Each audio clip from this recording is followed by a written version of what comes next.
이번 영상은 지금 건물 투자자들이 어떻게 건물 투자를 하고 있는지에 대한 부분을 조금 좀 설명해 드리려고 해요. 그러니까 내가 건물 투자에 관심이 있어도 사람들이 어떻게 지금 건물 투자를 보고 있는지, 그리고 현재 추세가 어느 정도까지 있는지에 대한 부분들을 잘 알 수가 없잖아요. 근데 저는 이 일을 하는 사람이니까 요즘에 어떤 사람들이 어떻게 관심이 있구나, 그리고 대략적으로만 좀 설명해 드리면 투자하는 사람들 입장에서도 좀 도움이 되지 않을까 해가지고 영상을 준비했습니다. 일단은 현재 뭐냐면 예전보다 건물 투자에 대한 인식이 좀 많이 좋아졌어요. 그러니까 좋아졌다는 게 뭐냐면 옛날에는 건물 투자한다고 그러면 굉장히 좀 많은 자본을 가지고 해야 된다는 인식이 좀 강했거든요. 그 허들이 좀 높다고 생각이 들었었는데 지금은 그 허들이 좀 많이 좀 내려간 좀 제가 생각이 들거든요. 그러니까 왜냐하면 저 같은 사람들도 지금 강의를 하면서 소액 투자가 가능하다는 걸 많이 얘기하고 있거든요. 근데 저뿐만이 아니고 많이 이런 투자를 하시는 분들이라든지 그 강의를 하시는 분들이 이런 얘기를 좀 많이 해요. 왜냐하면 건물 투자가 돈이 많다고 할 수 있는 게 아니고, 저도 뭐 건물 투자를 할 때 뭐 돈이 많이, 에코티를 많이 갖고 하지 않았었거든요. 그러니까 그런 부분들을 많은 사람들한테 이런 영상과 뭐 정보를 통해서 알려주다 보니까 예전보다는 허들이 많이 낮아지기도 했고 실제로 그게 된다라는 거죠. 저 같은 경우도 뭐 소액으로 할 수 있는 분들을 많이 도와주기도 하고 실제적으로 건물을 살끔 만들어주기도 하거든요. 그러니까 내가 만약에 지금 현재 3억을 갖고 있으면 3억을 할 수 있는 부동산 투자가 많지 않잖아요. 아파트를 사더라도 6억 풀로 대출을 받아도 9억짜리 아파트 사는 거잖아요. 근데 서울 시내에 9평인 84제곱미터의 아파트를 사더라도 10억 미쯤 거의 많이 없거든요. 많이 없다 보니까 오히려 이 3억으로 할 수 있는 게 굉장히 제한적이란 말이에요. 근데 이게 3억으로 건물 샀다고 그러면 사람들이 좀 많이 놀랄 것 같기도 한데 3억으로 건물 살 수가 있습니다.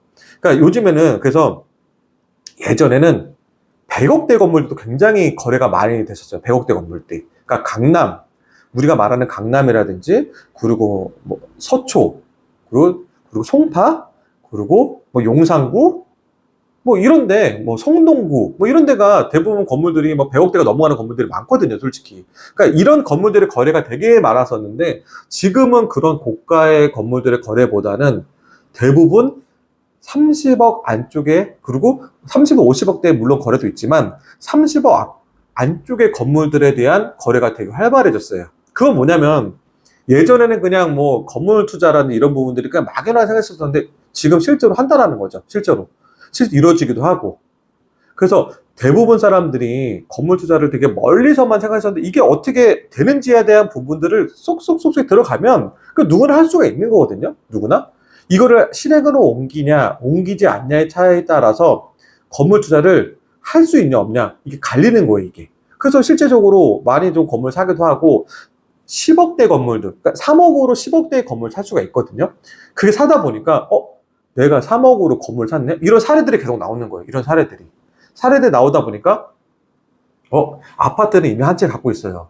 아파트를 샀던 분들은 또 여유자금이 많지가 않거든요. 그러다 보니까 이분들이 또 다른 주택 투자를 할 수는 없잖아요. 왜냐면 이 주택 투자를 취득 때부터 중과세가 맞아버리고, 그리고 양도할 때도 양도세 중과세가 맞아버리니까 주택 투자는, 그리고 또 이게 보유세가 또 많이 중과세를 맞아보니까 주택 투자를 할 수가 없단 말이에요. 이런 분들이 대부분 이제 건물 투자를 많이 하는데, 예전에는 이 3억 정도로 했었던 투자가 뭐냐면 상가 투자를 많이 했어요. 상가 투자를. 그러니까 3억으로 상가 투자를 한 10억대 정도, 10억 정도 안쪽에 되는 상가 투자를 많이 했었었는데 지금은 이게 건물이라는 거는 토지와 건축물을 같이 산다는 거잖아요. 그러다 보니까 훨씬 메리트가 있는 거죠. 그래서 지금은 내가 3억으로도 건물도 살 수 있어? 이렇게 도전하시는 분들이 저 같은 분들이 도와주니까 건물 사게 되는 거죠, 이게. 실제로 이 사례가 계속 나오다 보니까 계속 이 사례가 연결되어지고도 있고. 그리고 두 번째 뭐냐면 이 사업을 하는 분들 있잖아요. 사업을 하는 분들은 내가 남의 건물에서 계속 사업을 했단 말이에요. 남의 건물에서. 그리고 자영업을 했던 분들도 남의 건물에서 자영업을 했단 말이에요. 그런 분들이 실제로 이게 내 건물에서 장사를 하고 싶은 거예요. 그러면 이게 남의 건물에서 장사를 했을 때는 제한적인 사항도 많거든요. 건물주의 눈치를 봐야 되거든요. 그리고 항상 연마다 5% 인상된 대한 스트레스도 있고요. 그리고 이게 10년 동안 내가 잘 운영을 했단 말이에요. 그러면 임대차 보호법에 대한 기간을 벗어나면 이때 내가 나갈 수도 있겠구나는 불안감도 있단 말이에요. 내가 힘들게 자리를 닦아놨는데 이 닦아놓은 자리에 대한 부분에 대해서 나가라고 한다고 그러면 얼마나 또 서럽겠습니까? 그리고 거기에 대한 그 보이지 않는 돈들이 얼마나 많아요, 이게. 그거를 다 놓고 가야 되는 상황이 되는 거잖아요, 이게. 그러다 보니까 이분들이 어떤 생각을 하냐면, 아, 차라리 내 건물에서 임대비를 내줄 돈이면, 나는 과감하게 그냥 건물 투자를 하고, 그러니까 레버리지를 받는 거죠. 대출을 받아서, 그리고 내가 그 건물에서 장사를 하는 거예요. 그런 분들이 굉장히 많아졌어요. 예전에는 사업하는 사람은 사업으로 쓰는 분들 있잖아요. 그러니까 회사의 규모가 어느 정도 되는, 매출 규모가 어느 정도 되는 사옥에 필요한 직원들 좀 많고, 그런 분들이 이런 투자를 많이 했었단 말이에요. 내가 그 임대료 줄 돈으로 그냥 내가 대출 좀 많이 받아도 충분히 커버가 되는 거죠. 2천만 원의 월세를 주는 큰 규모의 회사들이 있었단 말이에요. 근데 2천만 원에 대한 월세 굉장히 크잖아요. 회사 규모가 어느 정도 되지 않으면 2천만 원짜리 월세를 낼 수가 없단 말이에요. 근데 이거를 땅과 건물을 사가지고 내 사옥을 만들면서 이 2천만 원을 이 월세를 줘야 될 거를 대출 이자로 주는 거죠. 그러면 뭐 회사는 계속 영업을 하면서도 계속 그 매출 규모를 계속 올려나가서 성장을 하는데, 그렇게 되면 더 큰 데로 옮길 수도 있고, 뭐 아닐 수도 있지만, 내 사옥으로 쓸 수 있다면 이 융통성이 좀 많아지는 거죠. 융통성이. 그리고 시간이 지날 때 부동산은 오르잖아요. 대부분 토지 값은 오르잖아요.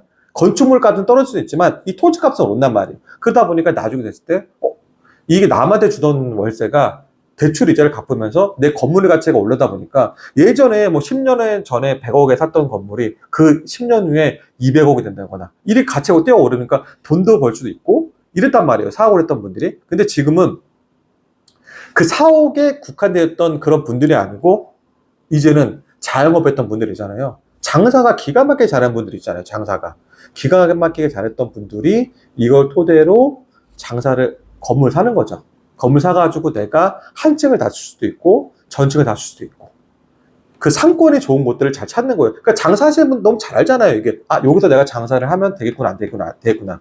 그러면 내가 만약에 예를 들어서 고깃집을 하는 분들이 이거는 뭐 제 주변 지인 사례거든요. 고깃집을 하는 사람인데 이 고깃집 하는 분들이 내가 월세를 한 달에 예를 들어 300만 원 냈단 말이에요. 월세를 한 층?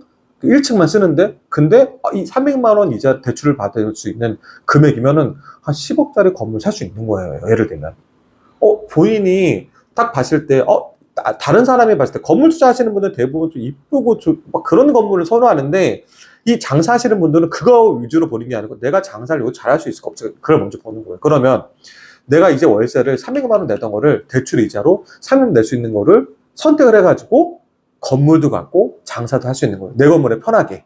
그러니까 이런 분들이 어떻게 되냐면 내 건물 1층을 쓰잖아요. 그러면 2층, 3층, 만약에 3층까지 있는 건물이면 이 3층은 그냥 임대 줄 수 있겠죠? 임대를. 근데 반대로 생각해보면 내가 한 층만 써도 예전에 임대 동안 똑같은 효과를 볼 수 있잖아요. 그 내 건물이 생기는 거. 그래서 이런 분들은 또 건물에 대한 임대에 대한 임대차에 대한 욕심이 또 없는 거예요. 이게 또 장점이 될 수 있는 거죠. 그러다 보니까 뭐 3층이나 뭐 2, 3층을 뭐 2층을 회사로 쓰고 회사로 쓰고 3층은 뭐 직원 휴게실로 쓴다고. 그래서 복지적인 측면도 오히려 더 이걸 또 상승할 수 있는 여건을 만들다 보니까 장사도 더 잘 되고 그러다 보니까 건물주도 되는 거죠. 장사를 하면서 건물주가 되는 거죠.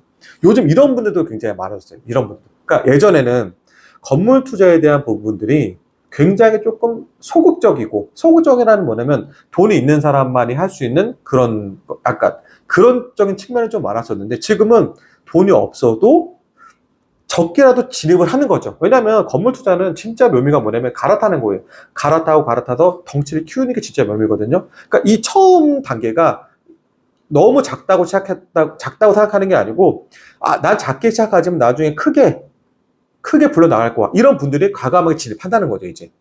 그리고 두 번째 뭐냐면 내가 장사를 하거나 사업을 했던 사람들은 내 건물 월세를 줄 거를 내 건물에서 이자를 준다는 개념이 바뀐 거죠. 이런 분들도 과감하게 예전에 같은 경우에는 정보가 없다 보니까 그냥 월세만 내고 장사만 했단 말이에요. 근데 이런 분들이 이렇게 시장에 진입을 하는 거예요. 이런 건물들이 잘 팔리고 있어요. 그러니까 예전 같은 지금은 솔직히 말씀드리면 내수 경기가 아직 회복을 많이 안 했잖아요. 근데 지금 조금 예전보다는 확실하게 많이 회복은 된 것 같아요. 왜냐하면 돌아다니다 보니까 저도 항상 길거리를 돌아다니면서 공실들이 다 체크하고 다니거든요. 다 체크하고 있는데 하나씩 채워지고 있어요, 지금. 분위기가 확실히 내수경기가 전보다는 그래도 좀 살아나는 분위기고, 근데 실제적으로 투자하는 사람들 입장에서는 이게 내가 만약에 건물을 투자를 할 때 가장 무서워하는 게 이 공실에 대한 리스크거든요. 공실에 대한 리스크. 근데 향후 한 1년 정도, 2년 정도 사이에 이 공실에 대한 부분들이 좀 늘어가는 추세였기 때문에 투자자들도 조금 좀 꺼려 했었거든요. 그러다 보니까 건물 시장 자체도 좀 많이 좀 위축된 게 있었죠. 근데 아까 서두에도 제가 말씀드렸듯이 직접 자영업자들이 사업하는 사람들이 진입하고, 그리고 소액으로 투자한 사람도 진입을 하고, 그리고 이런 부분들이 좀 활기를 좀 띠다 보니까, 그리고 지금 현재 조금 정부에도 좀 돈을 좀 풀다 보니까 자영업 하는 분들이 조금 예전보다 조금 작년에 비해서는 조금 살아났어요, 지금. 그러다 보니까 이제 조금 건물 시장도 이런 식으로 화랑을 좀 띠고 있는 분위기다. 그래도 아직까지는 좀 고가 있죠? 100억 이상에 대한 건물들은, 그리고 조금 아직까지는 좀 시작이에요. 그러니까 건물 시장 자체가 예전에 비해서 조금 좀 실용적으로 바뀌었다고 표현하는 게 맞을 것 같아요. 실용적으로. 그래서 정말 이게 돈을 투자하는 사람 입장에서는 이 건물 투자를 하는데 내가 얻을 게 없으면 건물 투자 절대 안 하거든요, 이게. 왜냐면 돈을 내가 계속 때려받거나 이걸 건물을 잘못 사가지고 계속 이자만 내고, 이거 정말 스트레스 많이 받거든요. 왜냐면 건물 샀는데 막 노후된 건물들은 누수도 많이 생긴단 말이에요. 그래서 계속 이게 막 진짜로 막 우리 속된 말로는 피똥 산다는 말도 하거든요. 건물 잘못 사면. 그런 사람들이 계속 많았단 말이에요. 그리고 건물을 샀을 때 높은 가격에 물린 사람들 은근히 많았어요. 근데 지금 시장은 오히려 가격적인 부분이나 이런 부분들이 좀 안정성을 찾았어요. 안정성. 그래서 안정성을 작년부터 찾다 보니까 지금 다시 이런 수요자들이 좀 생기다 보니까 가격이 조금 더 올라가는 추세. 이렇게 보시면 될 것 같아요. 그래서 지금 이 영상을 보시는 분들도 내가 만약에 3년 전, 4년 전에 건물 투자를 알아보다가 못 산 분들도 계셨을 거예요. 근데 지금 시장에서는 좋은 건물 살 수 있는 약간 좀 진입 타임으로 좋은 전 타임이라 보고요. 그리고 예전보다 건물 보는 게 단순하게 어느 동에 있는, 어느 동에 사겠다, 이렇게 가면은 건물 투자하면 절대 좋은 게 없어요. 왜냐면 지금 임대차 시장이 좋은 시장은 아니에요. 특히 내가 사업해가지고 4억을 쓰는 사람이 직접 건물 사가지고 4억 쓰는 거 아니고서는 4억 용도로만 쓸 수 있는 건물 투자. 이거 약간 좀 위험성이 좀 있고요. 그게 아니고 저는 임대차가 좀 되게 좋을 수 있는, 임대차가 좀 잘 들어가 있고, 상권도 좋고, 그리고 현재 미래로 봤을 때도, 이건 안정성이 있구나라고 느껴지는 건물을 투자하기에는 오히려 좋은 시장이다. 좀 이렇게 말씀드릴 수가 있을 것 같아요. 그래서 예전부터 저 건물 좀 알아봤던 분들은 지금 시장이 그렇게 나쁘지 않아요. 지금 시장이 저는 좀 괜찮다고 보고요. 그리고 지금 알아보시는 분들, 지금 초기에 진입하려는 분들도 내 가진 자금이 너무 적다, 이런 차원이 아니고요. 그 자금으로 살 수 있는 여력이 있어요. 방법도 있고. 그런 분들은 지금 진입해도 아주 좋을 것 같아요. 그러니까 좀 잘 모르실 것 같으면, 저희 그 오마이 빌딩 같은 강의라든지 이런 부분, 현장 강의, 오프라인 강의에서는 제가 유튜브로 말씀드리기 어려운 부분도 그때 좀 말씀드리거든요. 그 디테일하게 그분이나 포트폴리오 짤 수 있거든요. 그러니까 그런 부분을 좀 참고해도 좋을 것 같습니다. 이번 영상은 요거를 마치겠습니다. 감사합니다.